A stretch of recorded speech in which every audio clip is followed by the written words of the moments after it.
On the Sidelines, Episode 5. When the game ends and those Friday night lights dim, that's the cue to turn our attention onto the very players, coaches, and community that makes football in Union County great. Join Tim Winters as he covers the game from every angle, here on the Sidelines.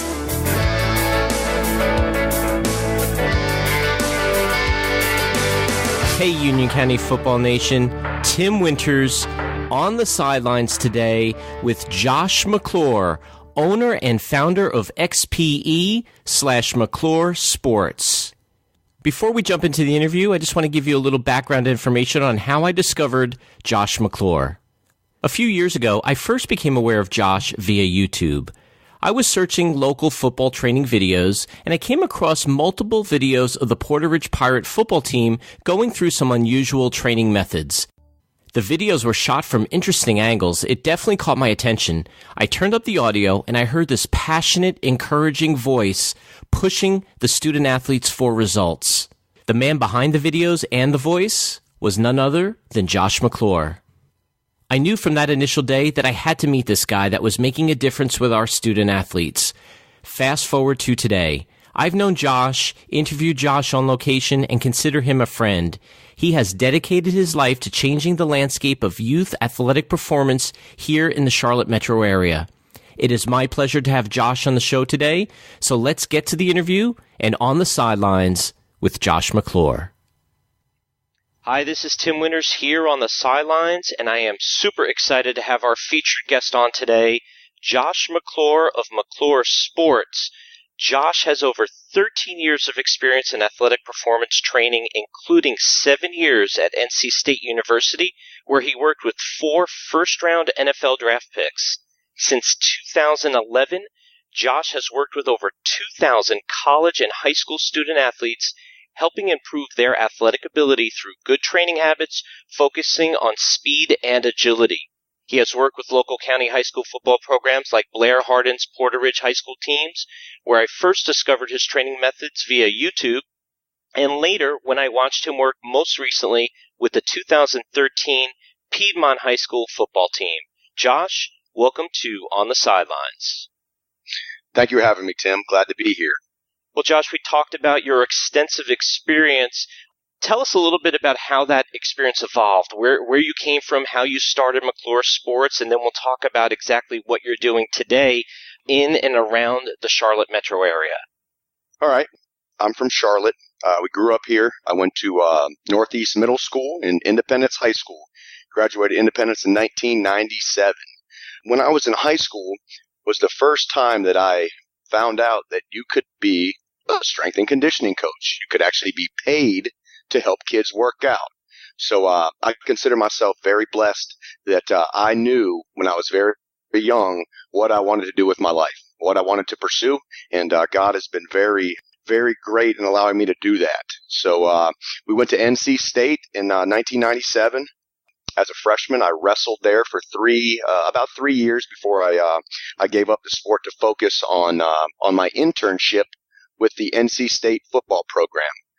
In 2000, right when I was finishing my wrestling career, Chuck Amato was hired at NC State. Chuck brought his entire staff with him, and he brought 2 new strength coaches in the weight room.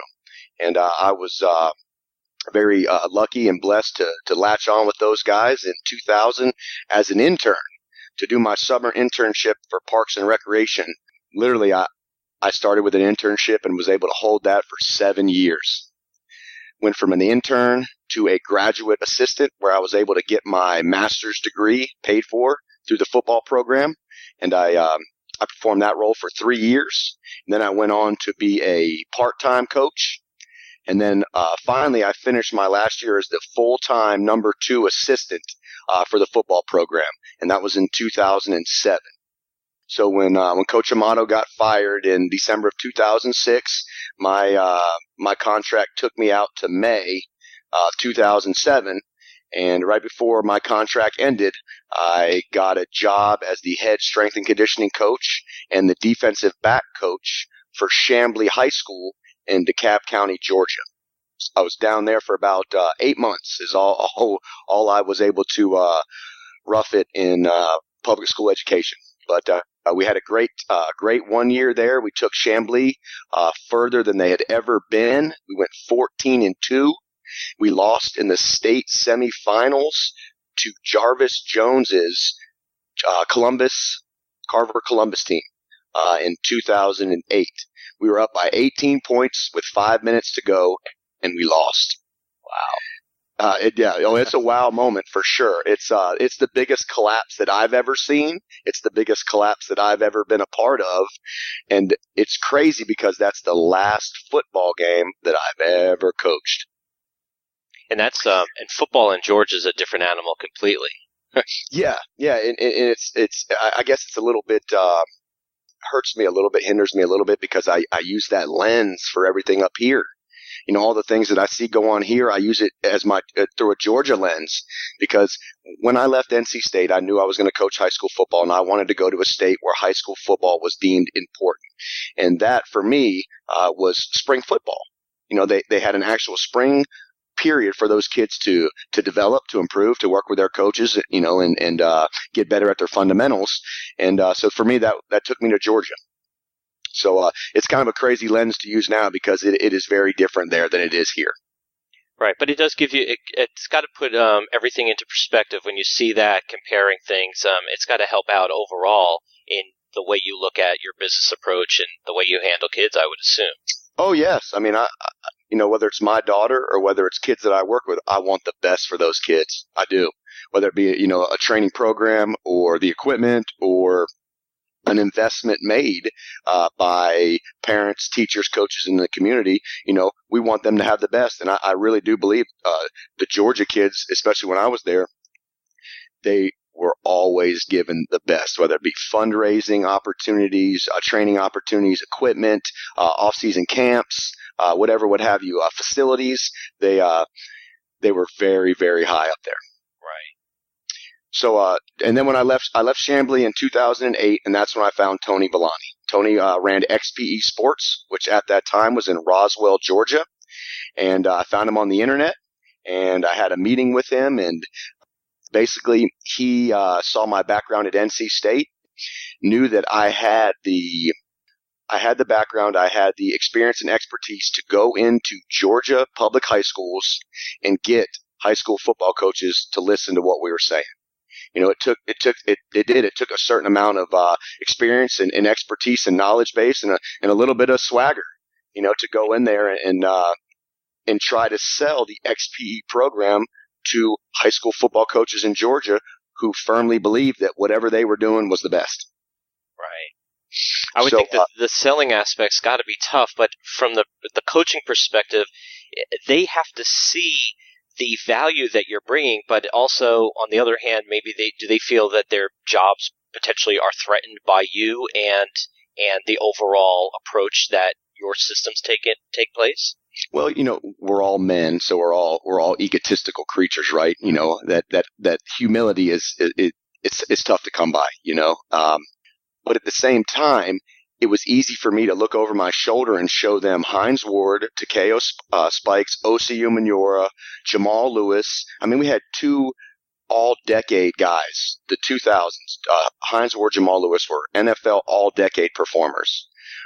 Jamal was a 2,000-yard rusher. Hines was a Super Bowl MVP. So it's very easy to say, if these guys are doing it and it's good enough for them and the longevity in their career, why isn't it good enough for your kids? So it really was an easy sell. Right. You know, it was much more easy selling it there than it is here. Right. But I've been with Tony basically since 2008, working using the XPE Sports methodology. I have been under the McClure Sports banner since 2011.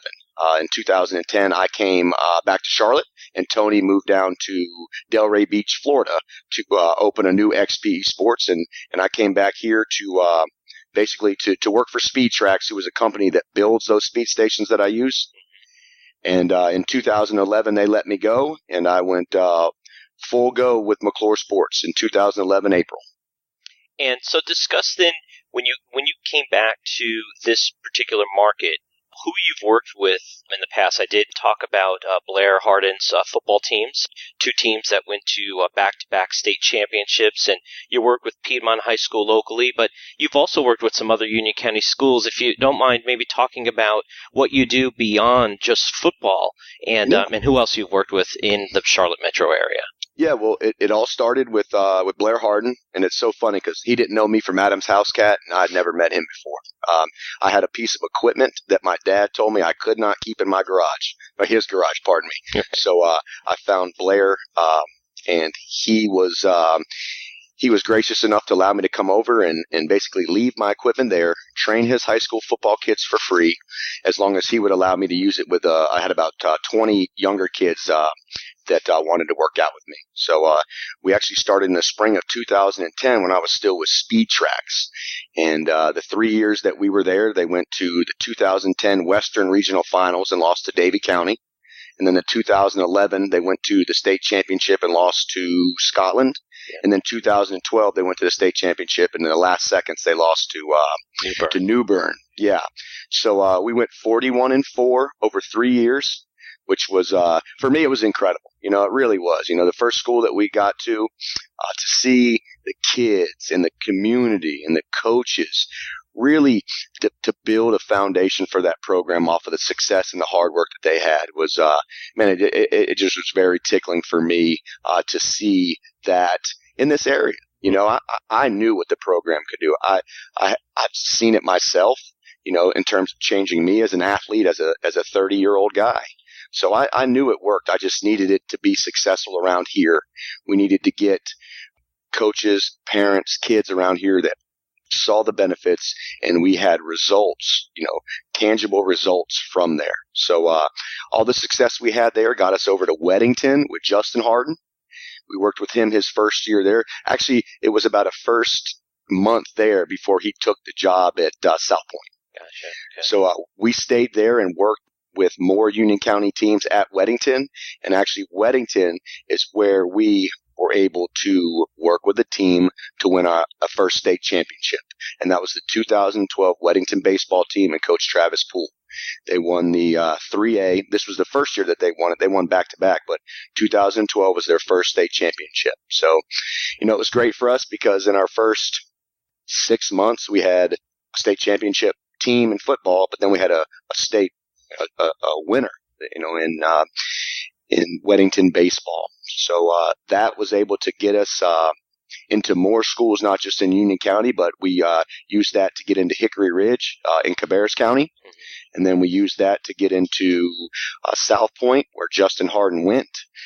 And then, it's kind of grown. It's grown very organically, and it's grown, every year. We've from a business standpoint, we've increased our revenue every year. Last year, our third full year, we tripled our revenue from year one. That's awesome.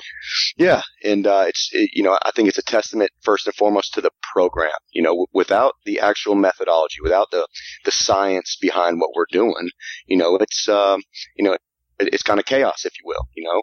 As much as I love me and love my background and would put my background up against anybody else in this area that does performance training, at the end of the day, the XPE sports methodology is what allows us to help kids reach their God-given potential. Well, Josh, definitely go into that a little bit in terms of the methodology behind it, because I'm sure a lot of parents are thinking, there are a ton of vendors out there. I have a lot of different options. I don't have the time to separate what one does from another. You guys have a very unique approach. Talk about what's behind that methodology, how you focus on the good training habits, helping with speed and agility. What does McClure Sports deliver to the athletes in the Charlotte metro area? Well, like we discussed, the XP Sports methodology developed by Tony in 2002.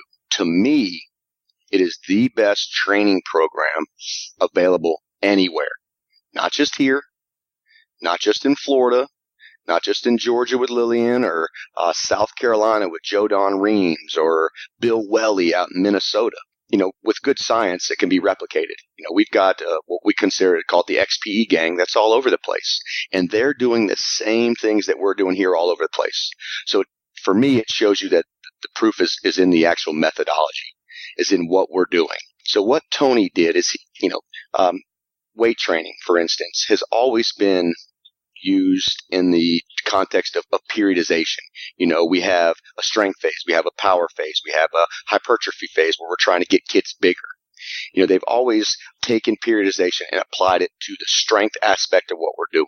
Phases, levels, whatever you want to call it, tiers, different ways to call it. But what Tony did is he took that model and he applied it to movement, to speed, to agility, and to power. And what he did is program 5 levels from level 1, which is preconditioning, all the way to level 5, which is deloading or an active rest. And then all the way through those levels are other levels. Level 2 is sports conditioning. Level 3 is game shape conditioning. Level 4 is peak performance. And we've applied those to speed, so linear movement, agility, lateral movement, if you will, and then power or explosion. So within those levels are drills, but mainly there's a focus. In each level, we're trying to get kids to focus and learn an ability. And in building those abilities towards our ultimate goal for speed or agility allows those kids to really improve their movement skills. So for instance, with agility, level 1 agility is we're teaching agility, dynamics, and muscle memory. So really we're just teaching the kids to move. We're teaching them how to move laterally. We're teaching them how to overwalk, teach them how to underwalk, teaching them how to loosen up their glutes and their groin so they can sink lower into a break or a cut to change direction. Then that goes to level 2. We'll spend anywhere from 2 to 3 weeks in each level depending upon the overall total length of the program. Level 2, which is now sports conditioning. For agility, we're working on mastering that muscle memory and developing a footwork base. So that's when we start to implement a lot of the speed stations, so the cords, and then the field stations, the sleds, and the footwork ladders. We start implementing all of our equipment, which is great because the kids love using that stuff because they see it on TV. They see it on Under Armour commercials. They know that pro athletes, pro football players do all this stuff. So it's great for me because it really starts to sink in with those kids and those parents, and we really start to get kids really passionate about what we're doing. Right, and I'm sorry, Josh. I was just going to say, as you're talking about the speed and agility, a lot of people that think football players, they think big kids lumbering around, but that speed and agility compensates for a lot. And you look at those Porter Ridge teams, for example, probably not the biggest school at the time in terms of roster size and overall the size of those kids, but they certainly made up for a lot with the good coaching and their speed and agility, quickness. They were able to do a lot with what I would consider very little when you compare it to some other big-time schools. Oh, there's no doubt. Coach Harden, Blair and Justin, two of my favorite coaches to work with because of their commitment and their passion for their student athletes, not just on the field, but off the field in helping develop great young men. Which to me, that's why we're here first and foremost.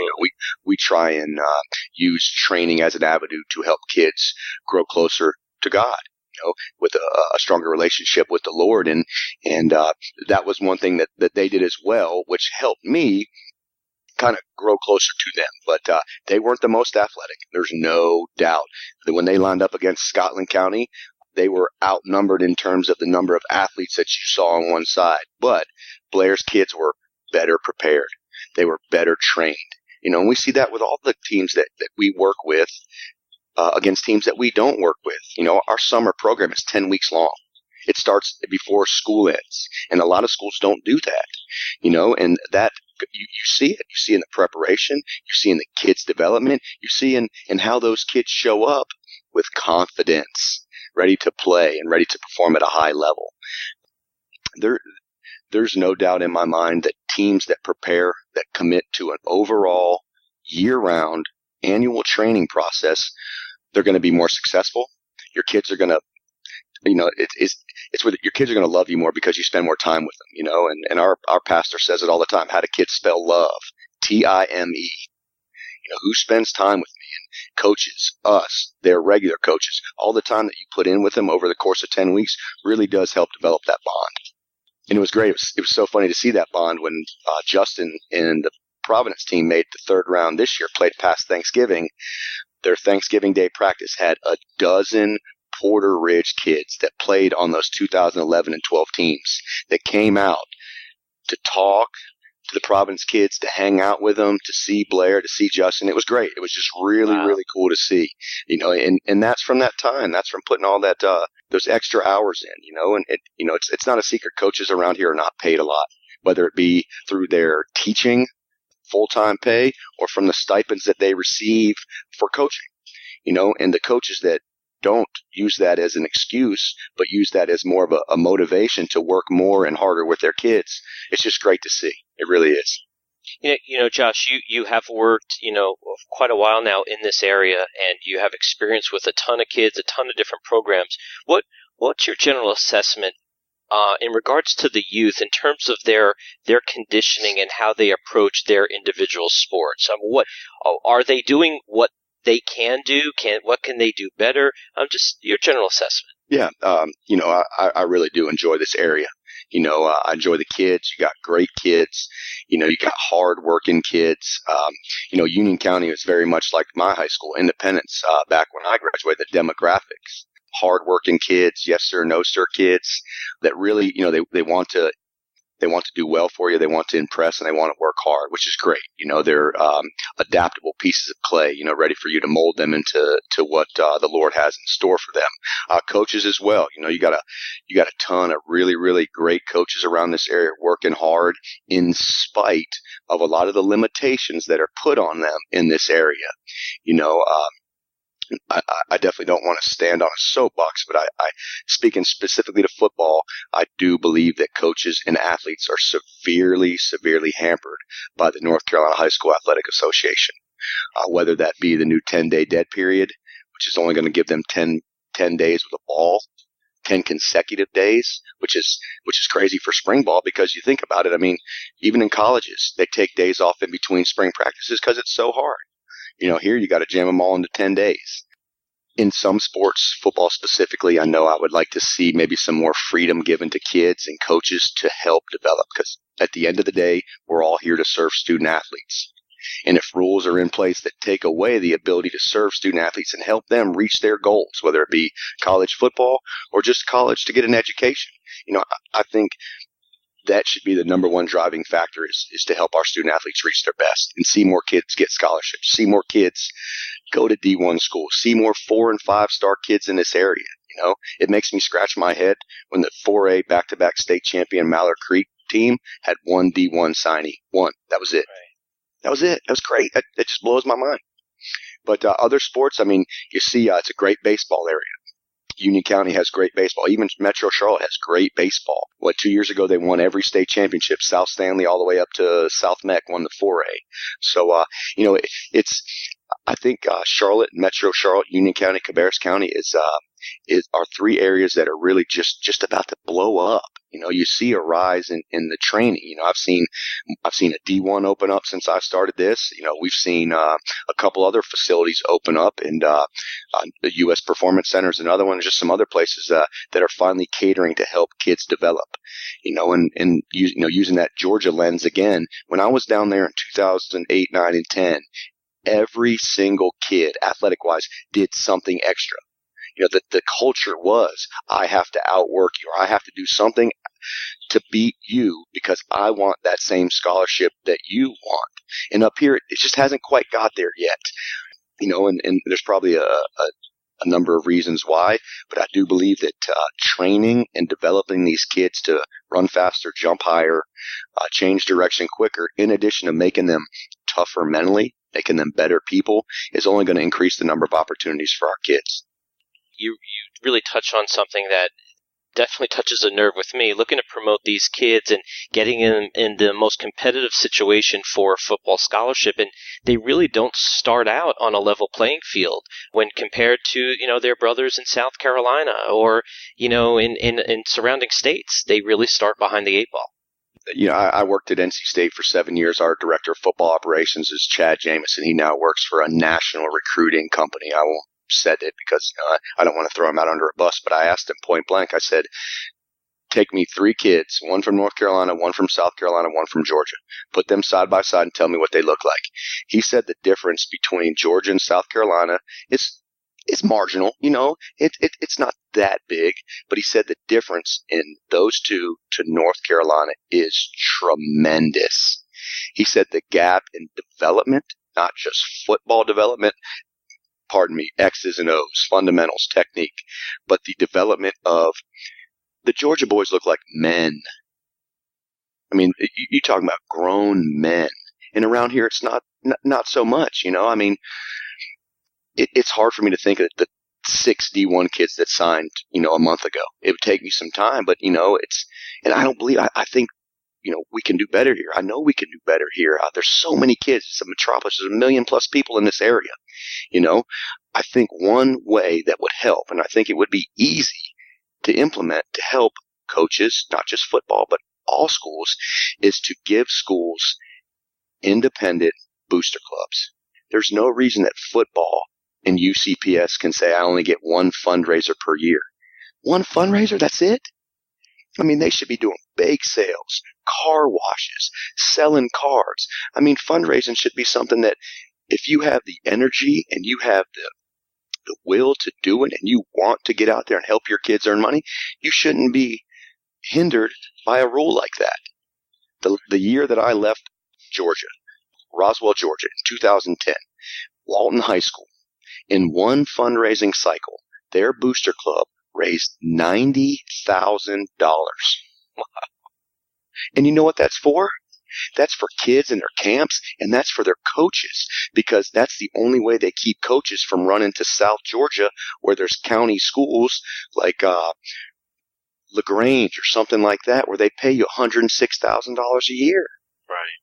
There's no way that you can't say that booster clubs can get their own nonprofit status, 501c3 status. It takes time, but you can do it because my life group did it. We did it in 6 months for our Seeing and Believing life group. But if these schools can go out and they can raise unlimited funds for their teams, not just the whole school, because then football money gets sent to other schools that didn't deserve it. If they can get unlimited funds and unlimited fundraisers, I firmly believe you're going to increase the level of coaching. You're going to attract more quality coaches to this area because there's funds available for them to support their families. And you're also going to have much better athletes because you're going to get better coaching. You're going to get access to better camps. You're going to get access to better nutrition. If you raise $90,000, think about how much better kids would eat. I mean, it's incredible. Protein, chocolate milk. I mean, all those things that you could pay for because you have so much discretionary money looking around, which is, it's kind of, I don't want to use the word stings, but it kind of, it hurts those kids, which is something that we've tried to capitalize on with our 50-50 camps and say, okay, it's not a football only booster. It's an all sports fundraiser for your entire athletic department. Let us come out there. Let us work with your coaches and kids, give them the foundation levels of speed and agility, teach you speed and agility from a movement perspective, give you the XPE program, give you access to our video library, and then give you 50% of the proceeds. For 100 kids, we're going to write checks for $1,250. Yep, it's definitely a movement. I'd love to see, a lot more people get behind it. Yeah. And, because we have seen in this area and in CMS losing coaches south of the border to South Carolina, and it's tough. These kids are losing some good quality men, losing out because these schools can't compete in terms of money when it comes to what South Carolina, in this case, can offer. Well, it's a great comparison because it's right next door. I mean, it's right next door. Blair Harden, one specific example. Where'd he go? South Carolina. Right. Well, Josh, you did touch on something earlier, and I saw this firsthand when I first met you at Piedmont High School. I guess it's 2 years ago now.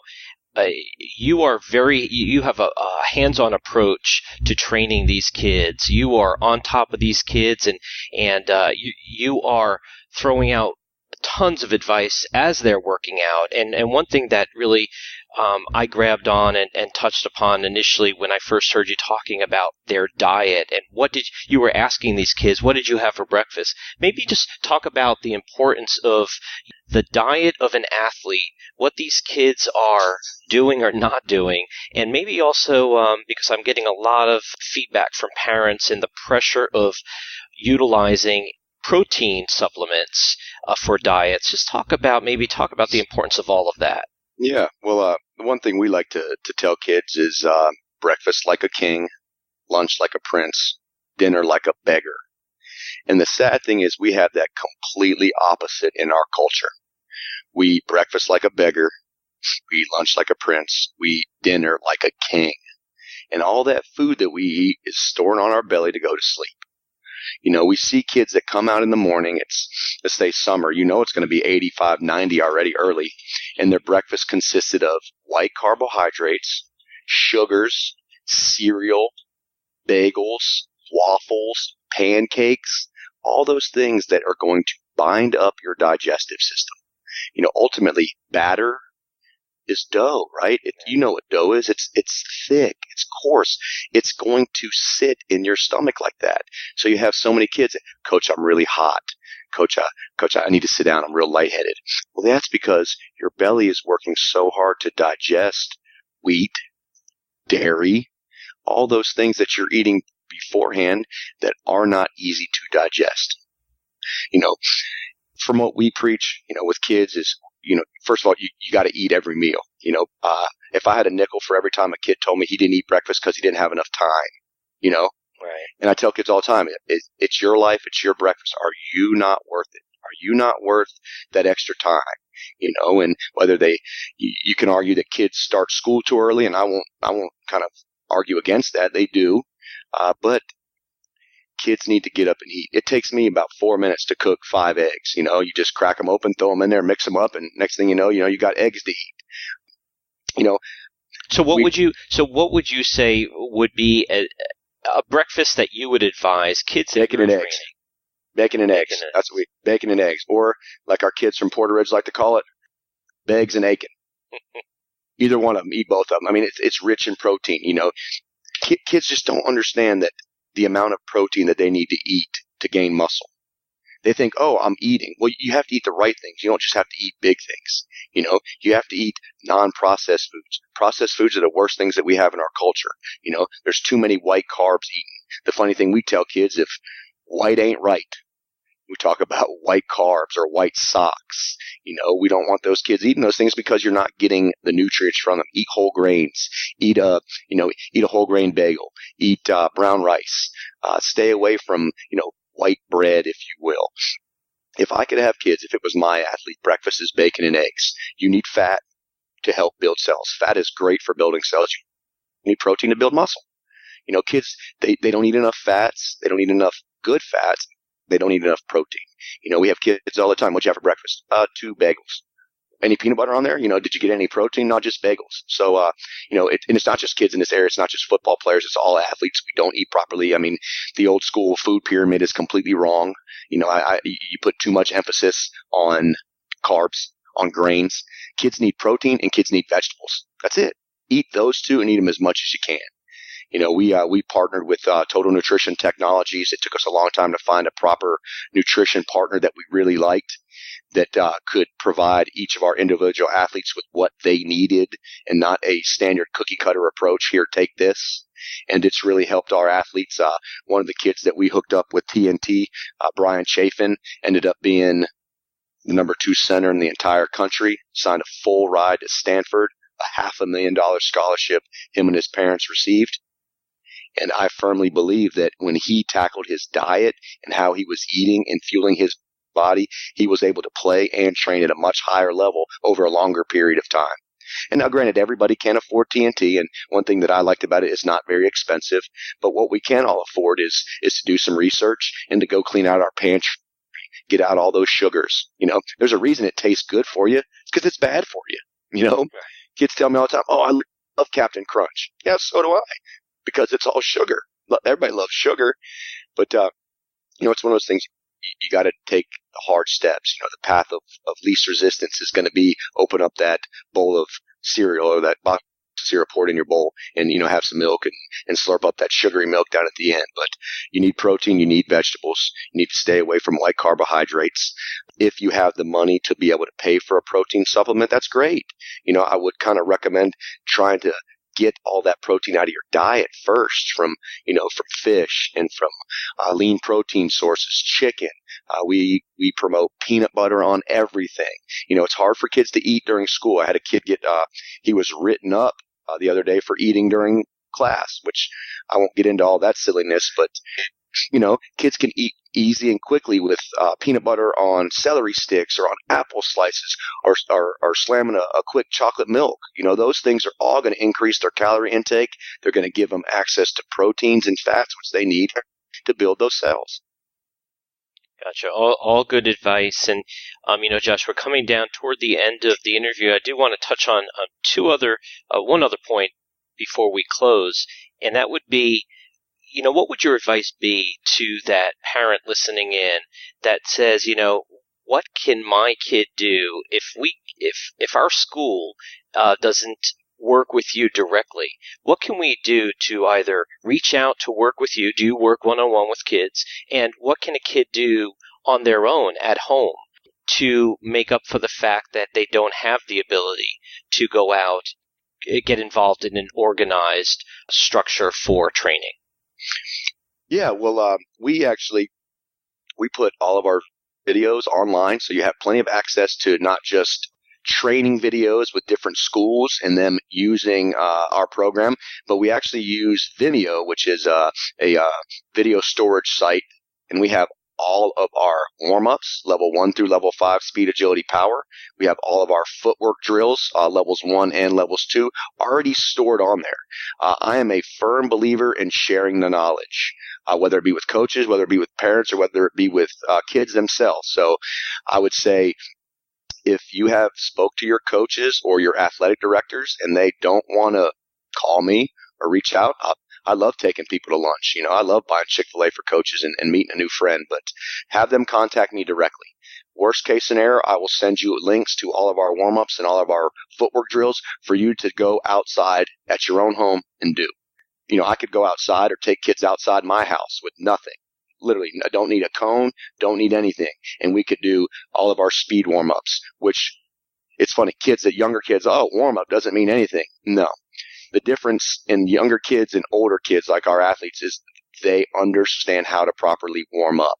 They understand that if they warm up properly, that's where they learn stride length and stride frequency. That's where they learn how to sink low into cuts. It's not doing footwork. It's not pulling sleds.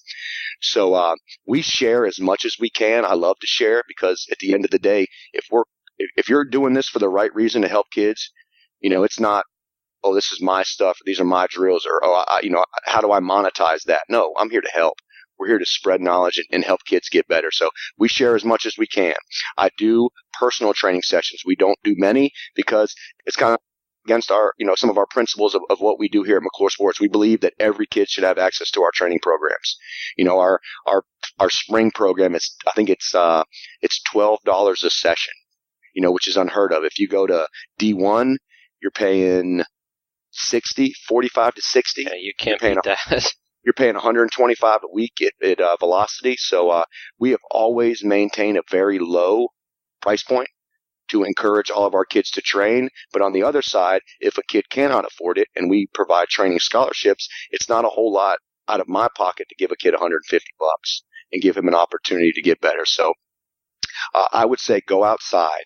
I would say hard work takes no talent. You know what I mean? Go outside and just work. Work at whatever your craft may be. If it's speed, work on speed. If it's agility, work on agility. If it's power, go work on power. There's great resources on YouTube. There's great resources on Vimeo. There's plenty of ways. You just got to do a little bit of the research, show a little bit of, ambition and initiative. Look, there's plenty of ways for kids to get better with no equipment.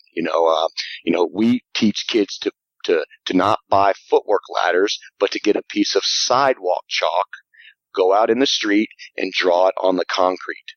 Sidewalk chalk literally costs pennies, and next thing I know, I have a ladder, and I can make the biggest ladder I want. I can make a ladder any day. If it rains and washes away, I can build another ladder. The ladder's a great thing because it's fun for kids. They can see very quick improvements in movement patterns, whether it be linear, lateral, cutting, or stopping and starting. Gotcha. Now, Josh, what do you actually, before we continue, why don't you give your website address so that people know how they can follow you, and maybe your Twitter, how they can reach out to you, and any promotions that you might have ongoing right now or coming up in the near future. Okay, great. Yeah, our website is McClure, MCCLURE, sports, all one word, .com. McCluresports.com. Our Facebook page is facebook.com/McClure Sports. That's for all of our daily updates, all of our videos and pictures. And I'd probably say we're stronger at social media than most. I mean, you're going to see this week we've already had our Movement Monday videos up from Providence. And we've had our Turn Up Tuesday videos from Charlotte Christian, and our Do Work Wednesday videos are up. So we do kind of specials every day where we're putting stuff online. Twitter, you can follow us on there. It's at McClure Sports. On Instagram, it's also at McClure Sports. And then our spring programs, we're actually just started kind of our early spring program. We're about 3 weeks in. We also have our second spring program starting April the 13th. All that information is online at McCluresports.com/training. And that has information for all of our training programs. We train Monday, Tuesday, Wednesday, Thursday, and Saturday mornings. So there's plenty of opportunities for kids to work out with us. We put our Saturday mornings program started about a month ago for kids that don't have an opportunity to get with us during the week because they go to school, or maybe because they run track, or maybe because their coaches are having some workouts for them. But it gives them one opportunity to come and work out with us on Saturday and work with some of our other kids that we have training with us. And it's just fun to get kids from different schools together, and they kind of build relationships and learn the kids that they're playing against. But we actually just started our community-based programs this Saturday, where we work with adults and kids of any shape and size. We kind of talk about it as cross fitness with the proven XPE progressions. We take these movement progressions and we apply them to adults, not just kids that want to get fast 40s, but parents that want to be better at chasing their kids, or be better at walking upstairs, or doing all the everyday chores that we need to do that would be easier and more efficient if I was a better body mover. So, we're really trying to expand what we do here in 2015. We really feel like our team training programs, what we've been doing, have really latched on. We just won our 5th state championship in 4 years in February. We've actually had a team or an individual win a state championship every year of our existence. 2011, 12, 13, 14, and 15. We've had 7 finalists and 5 state champions. So those are the results that we like, really helping kids. And that doesn't count Providence and their 10 wins. That doesn't count Hickory Ridge and their only 2 10-win seasons that they've ever had have been with us. So we're really excited about the proven results that we've had there. So now we're just trying to take it to more with parents and kids, and really trying to take these proven progressions and help anybody that wants to get better. Well, we love hearing that stuff, Josh, and I know, you have dedicated your life to positively impacting the athletes in the area, and that's what we're all about, really promoting and developing these kids to become better people and better athletes. And I want to thank you for the time that you've given me this morning to talk with you, and I wish you all the best in the future, and I'm sure I'll be seeing you out there. Again, thanks, Josh, for coming on the Sidelines. Tim, I really appreciate the opportunity, and I also want to thank you for all that you do, not just for Union County football, but for football in general in Metro Charlotte. I think it's just an incredible resource service that you provide to kids and parents, and I really appreciate that. Well, Josh, I appreciate it as well. Thank you very much, and I'll see you down the road. Sounds great, Tim. Thank you. Thanks again to Josh McClure for joining me on the Sidelines today. And definitely check him out on all the social media feeds that we provided during the show. I will also link to them on the show notes, which you can find on the website at unioncountyfootball.com. Thanks for joining me here on the Sidelines. And don't forget to check out our website at unioncountyfootball.com for links and recap of this show and all our previous shows, as well as a ton more. UnionCountyFootball.com for football news 24/7, 365. Thanks for listening listening to On the Sidelines, the official podcast of UnionCountyFootball.com, the #1 online source for football information in Union County, North Carolina.